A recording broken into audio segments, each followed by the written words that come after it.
নমস্কার। আজকে আবার চলে এসেছি ডিপোতে, Bankura depot state bus stand.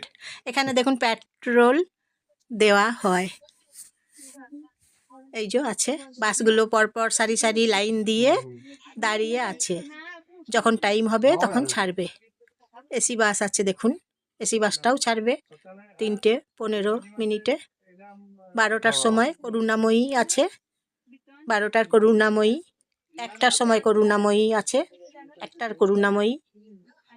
এইভাবে বাসগুলো যায়, এই ডিপো থেকে ছেড়ে বেরিয়ে যায়। এসি বাসটাও করুণাময়ী যায় প্রত্যেক দিন। ডিপো দেখুন,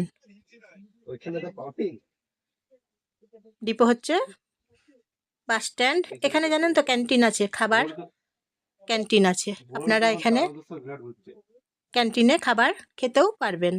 ধরুন বাসে চাপবেন দুপুরবেলায়, দুপুরের এখানে লাঞ্চ করে নিতে পারবেন। দেখবেন এখানে ক্যান্টিন আছে, ক্যান্টিনেও আপনারা খাবার খেয়ে নিতে পারবেন। এই যে বাসগুলো আছে দেখছেন তো, তবে ভোর থেকে বাসগুলো ছাড়ে, এটা মাথায় রাখবেন। যখন ভোরবেলা তখন থেকেই বাসগুলো ছাড়ে, একটা একটা করে বাস যায়। শিলিগুড়ি বাসটা যেমন যায় 3টের সময় এখান থেকে, তেমনি ভোর থেকে প্রত্যেকটা বাস, যেমন ধরুন ওমরপুর যায়, রায়গঞ্জ যায়, লালগোলা যায়,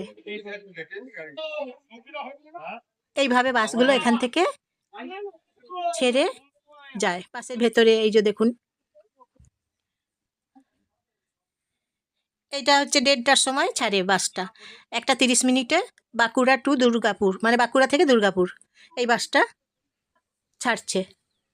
হ্যাঁ, বাঁকুড়া থেকে দুর্গাপুর 1:30 এই বাসটা ছাড়ে। এবং 2টোর সময় বাস আছে, আপনারা তাও পাবেন। হ্যাঁ, পরপর বাসগুলো একটার পর একটা বাস আপনারা এখানে পাবেন।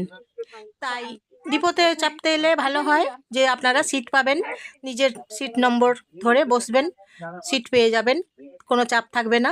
সেই জন্য ডিপোতে চলে আসবেন, এসে ডিপোতে বসবেন।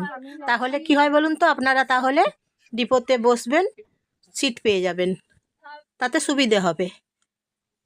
কারণ করুণাময়ী যে বাসগুলো যায় দেখবেন একদম ভর্তি, সিট পাওয়াই যায় না। এইভাবে যাবেন, ডিপোতে চলে আসবেন।